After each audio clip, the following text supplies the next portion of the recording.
It's great to be able to be out here with you guys today. We're gonna talk with you, not from the perspective of experts, because none of us is really experts on anything, right? Okay. Jesus is the expert, and so we're just tools for God to be able to use in whatever way God sees fit at the moment. So we are not experts, but we do want to share with you some things that have really helped us over the last several years in what we're trying to do in our churches. So I want to thank, first off, the Blakes and the Hartford Church for inviting us today to be able to come up and spend a little time. It's our pleasure to be here.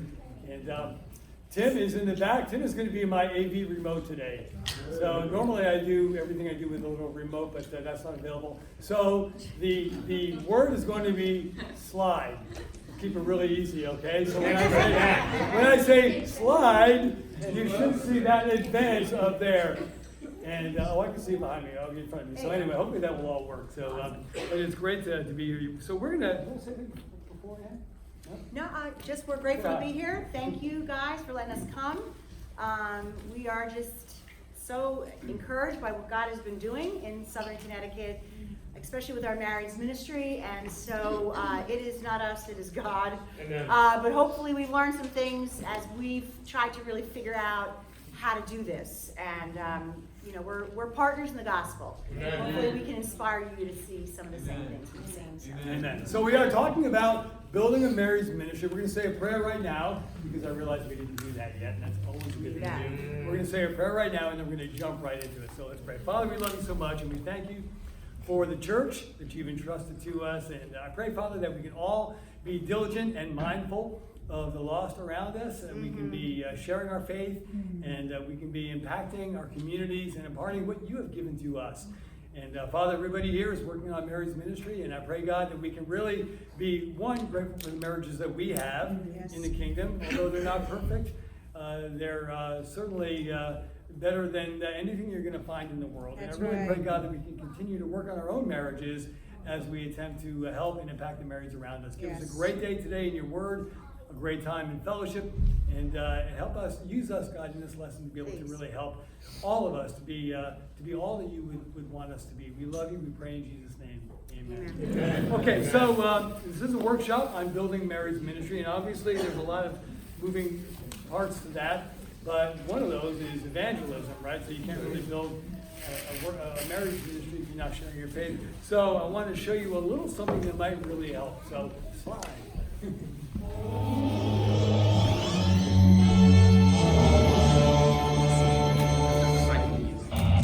Evangelism is not for the weak, all right? As you know, I wrote a whole book about it, self-published.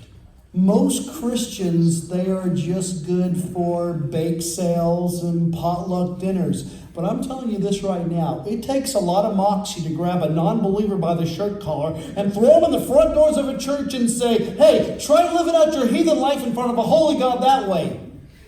It is like holy water on a vampire. That's divine intervention, my friend. Repent, for the kingdom of the Lord is nigh. Come to our Lord and Savior Jesus Christ. Well, sir, it sounds like you're really passionate about Jesus. I am. And you should also be Okay. passionate about the Lord. Sir, if there's... You need to get sanctified or chicken fried. You need to get with the Lord or drive a Ford. Get right or get left. I share my faith. Okay, that's a lie. People don't even know I'm a Christian. I want to. Again, another lie. I hardly shower, much less have the will to do anything else. Okay. Now, if there was pizza and ice cream every time there was faith sharing, I'd do it. That's a lie. I'm lactose intolerant. Again, another lie. I'm just too cheap to buy dairy. Bottom line, sharing my faith makes me sweaty. Tip number 95, use big church words like transubstantiation. Heathens get confused easily, and the more confused they are, the more ashamed they are. The more ashamed they are, the more apt they are to make a decision for Jesus Christ. I believe it's a responsibility, no. The privilege, no. The glorious privilege of every believer to share their faith with others. That's why I share my faith with everyone I come in contact with. Everyone, really? Yeah, everyone. How do you do that? Check out my shirt.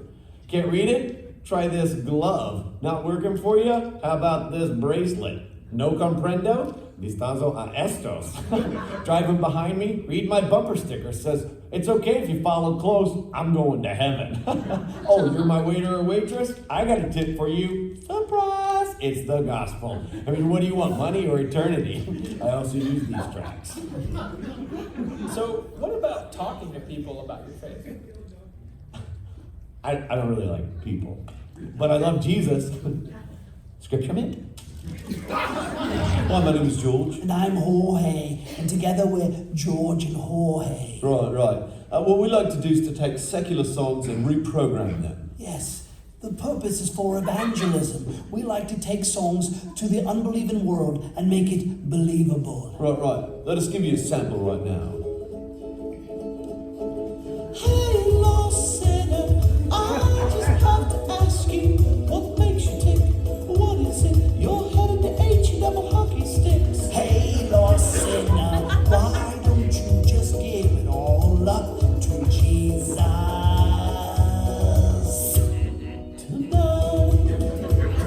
Pray for your soul today, just pray. I was a freshman in college the first time I invited someone to church. My best buddy called me. I was working at a grocery store. I was in the back cutting carrots, and my buddy called me. And I just said, hey, do you want to go to church with me tonight? And I remember his words. He said, Sure, I got nothing better to do. And I went to church with him. And I went there because they were serving pizza that night. I don't remember what was said. I don't remember what was sung. during the services, I remember praying for him and just asking God to please reach out and touch his heart or do something because I knew he needed Jesus. And then God answered my prayers. That night changed my life, September 17th, 1987. It changed my life because I realized I needed a Savior. Amen. Sorry, slide. All right. So we're talking about building a strong marriage ministry. Why is that so important for us? Well, if you look around, most of the people around us are married. In our communities, most of the people in our churches are married. It would make sense that we be able to build a thriving marriage ministry, one that is healthy, one that is growing, one that is not only healthy internally, like the marriages are doing well, but also one that is impacting our community, that great vast of married couples and families that God has put around us. We know that a marriage ministry definitely has its challenges. And I think every ministry does. I mean, I'm not saying it's any more difficult than a singles marriage ministry or a teen or a campus ministry, but I think there's some very unique challenges with the marriage ministry that you really have to understand and you really have to take to heart and you really have to own if you're going to see any success within that marriage ministry. So we're going to talk some about those challenges tonight and some of the things that you can do to be able to work with those and to be able to get to a better place. But some of the stuff that you have to realize right away when you're working with a marriage ministry is that it's not the easiest to build. It's not the easiest to work with because with a marriage ministry, you've got layers of complications. So you meet a single and, a single's life is somewhat complicated. Maybe a college student's life is somewhat complicated, but it's nothing like a marriage. And especially if you deal with somebody who's been married for a long time. And we studied with many couples that have been married for, 20, 30 years. And oh my gosh, the baggage that comes with that is incredible. So you've got those busy lives, you've got those complicated lives, you've got those complex relational challenges that go along with that. You've got a lot of family issues, and oftentimes you've got a lot of extended family issues. So you're dealing with not only the husband or the wife's issues, but maybe there's relatives involved, and there's kids involved, and family and in-laws and all that, so it gets very, very sticky. So it's complex. But the ministry that really could be the strongest because of the sheer number, the sheer volume of marriages around us, most of us are kind of in somewhat bedroom communities. That ministry, which should be the strongest, is often the weakest in the church. And that's where typically we see the least fruit and we see the least amount of growth. So about 6 years ago, we are up there, okay, good, that's something back there. About 6 years ago, we really began to focus on this in our church in Southern. And while we were evaluating our ministry strengths and weaknesses, which we do every year, and that's what a church leader should do. I'm sure Tim and Sam do, and you guys do it. Every year you take a look back and say, okay, where are we in and where are we missing? So about 6 years ago, we said, look, let's take a look at the whole ministry. Let's take a look at every ministry that we have. Not just the whole picture, but let's break it down and let's see where are we functioning well, where are we not functioning so well. So we looked at the singles, and we looked at the campus, and we looked at the teens, and we looked at everything else, and said, okay, let's take a look at our marriage ministry. How are we doing there? And while we were doing that, it was somewhat of a wake-up call. Because we looked at what we had done the year before in terms of the growth of our married ministry. We looked at the year before that. We looked at the year before that. It was quite an eye-opener. Because we realized that although we were doing well with the singles and the campus and whatnot, the marriage ministry was not doing well at all. And here's some of the stuff that we found when we really took the blinders off and got a real honest heart-to-heart look at our marriage. It had been a number of years since we had baptized a married couple. We'd have a husband here and there, and then a wife, and it was very sporadic. But in terms of a married couple coming into the church together and studying together and making a decision together, and it may not be baptized on the same day, although that happens quite a bit now. We've seen tremendous success with that. But at the time, there was nothing like that going on. We also realized that there were very few, if any, studies going on with married couples together. So we'd have a husband, the wife disinterested. More common than that was the wife studying and no husband to be found. And so the women were moving right along with her because she's wide open, but there was no husband to be seen anywhere. So it's like, that's kind of odd. I know she's married, she's got to have a husband. We found out that there were very few couples coming out to church. Like when we looked at the amount of visitors and tracking like who they were, it's like not much going on there in that area. There were very few people also in the church even focused on reaching out to married couples. Okay. They were looking at the individual, the husband or the wife, but not the family as a unit. We also noticed that the married seemed to have lost a real vision for that.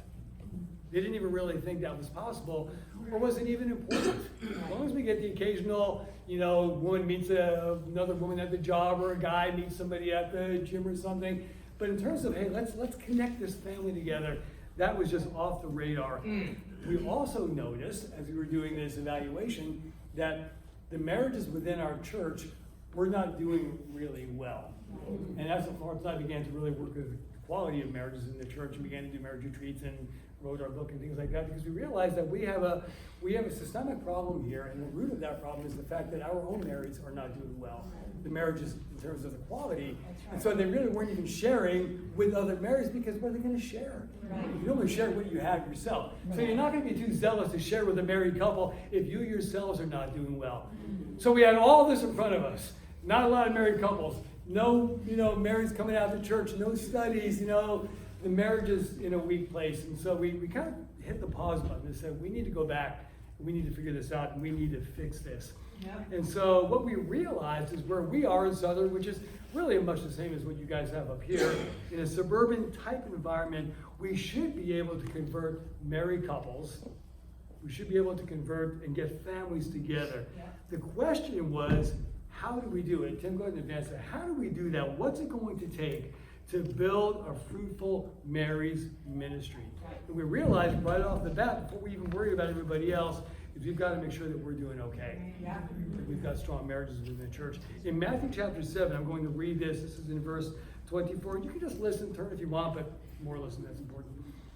Therefore, everyone who hears these words of mine and puts them into practice is like a wise man who built his house on the rock. The rain came down, the streams rose, and the winds blew and beat against that house. Yet it did not fall, because it had its foundation on the rock. But everyone who hears these words of mine and does not put them into practice is like a foolish man who built his house on sand. The rain came down, the streams rose, and the winds blew and beat against that house, and it fell with a great crash. How many of you have ever had, it's historical, you can raise your hand if you want to be embarrassed, but that's fine. How many of you have ever had a crisis in your marriage at some point? All right, so they're going up anyway. That was the first one to raise his hand.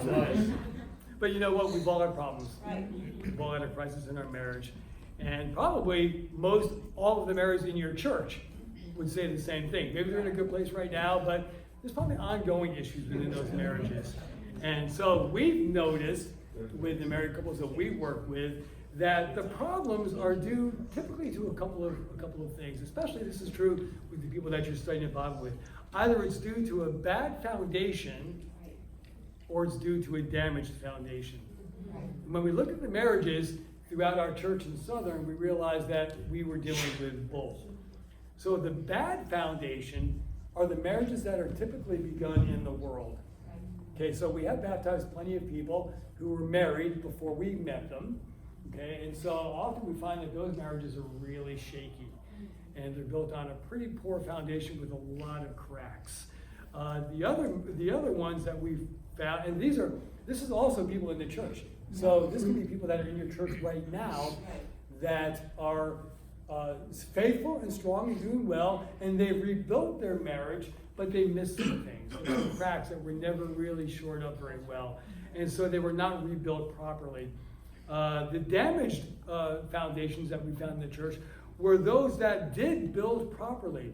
And so those are marriages that maybe began in the church. And so right off the bat, they had some great counseling. They had some great pre-marriage counseling. Maybe you went through the 201 book or whatever book you going through. There's a few of them out there. So they were built well, but then they were neglected. Yep. And that could be a lot of you guys, or maybe some people in your ministries. Kingdom marriages, they weren't, imported from the world, and you had to redo the whole thing. They started off great, but they were neglected. Mm-hmm. And after a while, you just sort of forget the things that you learned at first. That's right. And so they become run down and in trouble. Either way, they need work, they need help. There was some rebuilding. We realized there was some rebuilding that we had to do. Yes. And so, Tim, the slide there. Here's some facts. Storms will come. Yeah. Okay? We know that stuff is going to hit you. Every marriage goes through issues. So the storms are going to come, expect that. But we've got to build wisely and carefully, because a solid foundation, when you build a solid foundation within your marriages, that's going to last a lifetime. Yeah. And that's going to be so attractive to the lost that you won't really have to worry about going out and building your ministry. It's going to just happen. But there's a lot you have to do. But that foundation is so important. It's got to be strong. When the disciples, what we found was when the disciples in our family groups really felt good about their marriages, it gave them a confidence to share their faith. It gave them the confidence to have couples in their homes. We found so many of them weren't even having people over because they didn't feel confident about what they had. They also started to feel confident to ask them to study the Bible. Maybe they had them over their house, but they never even asked them to study the Bible. Or they hung out with them at their kids' soccer games or football games, but they never brought up spiritual conversation. They didn't have the concept that, from one couple to another, we need to spread the gospel. So what we saw happened is they hold back, or more often what happened, I found with the women, was they share with singles, they share with campus, they jump in with other studies, they get busy serving in the church, they're distracted by life, they get absorbed in their children and their own issues. Because that's just easier. It's a lot of work to work on your marriage and then go to another couple and know, okay, I know what it's going to take to share my faith with this couple and help them become Christians.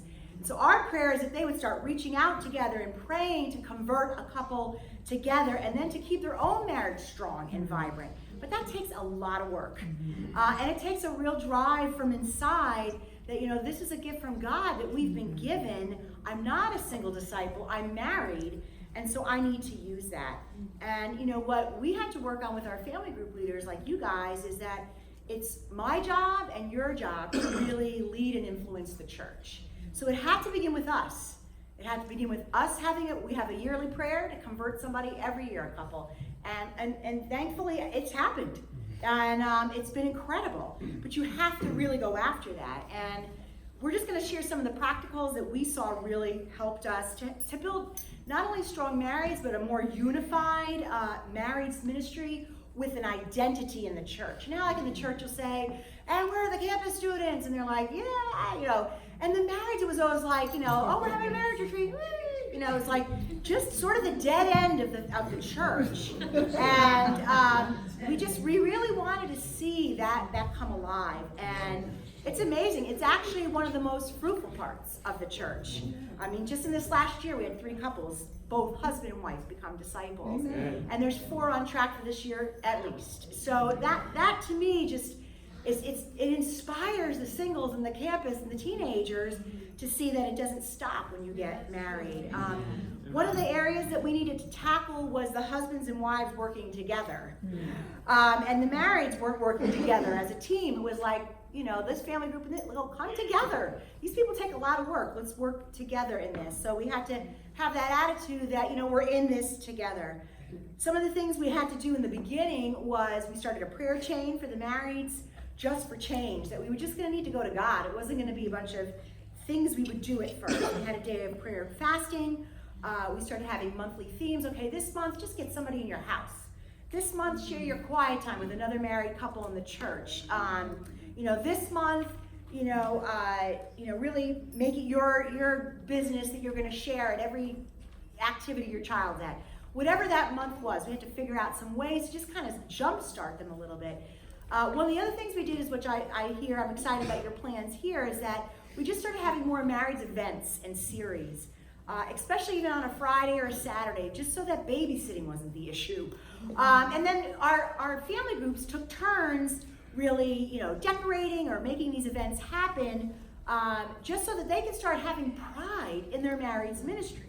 So what really was cool that came out of this is that they're getting a date night, and they're growing in their marriage, because we were dealing with marriage topics in some of these series, but they were getting their friends to come out, and they were really proud to bring their friends to something. And so some of the topics we talked about was, and there's so many topics. I mean, you got to just find out what is relevant for the people that they're sharing with. Some of the relevant topics for us was balance, with kids and job, and really how to connect as a couple, how to communicate. I mean, that's always an issue. But really what came out of this is that for our church, we wanted them to see this is a shared responsibility. This isn't just what we saw. It's like the wives are out there and they're sometimes dragging their husbands, okay? Or you have one family group that's really on fire and then 3 others that are not. And that we've got to share this responsibility. We all need to be reaching out. We all need to be bringing couples in. And now it's so cool, because when a couple comes into church, we all work together. They're bombarded almost. Like, I know where those 4 are right now in the congregation. And it's so great to watch people that I know aren't in their studies, aren't in their family group, talking to them, having dinner with them, going out with them. It's not just one spouse, it's both. It's not one group, it's many groups. It's the whole marriage ministry knowing, okay, it's going to be Teresa and Juan this year. It's going to be the Colins this year. It's going to be, those 4 couples are even identified right now. And we knew that this was going to take time. I mean, this has been over a period of 6 years, and we still have to remind them of certain things. We were with a couple the other night, and it's like, what do you mean you haven't done anything together with them yet? And so it takes time for this to change, but we knew that it was worth the time. So it's worth whatever time you have to take, whether it's in the whole church or in your family group even. It's worth the time to strengthen your marrieds so they have confidence, and it's worth the time to do whatever it takes to see this ministry grow. So the effort that you make, that you put into really working with the marrieds in your church, is going to pay huge dividends later. Yes. And your discipling is really, really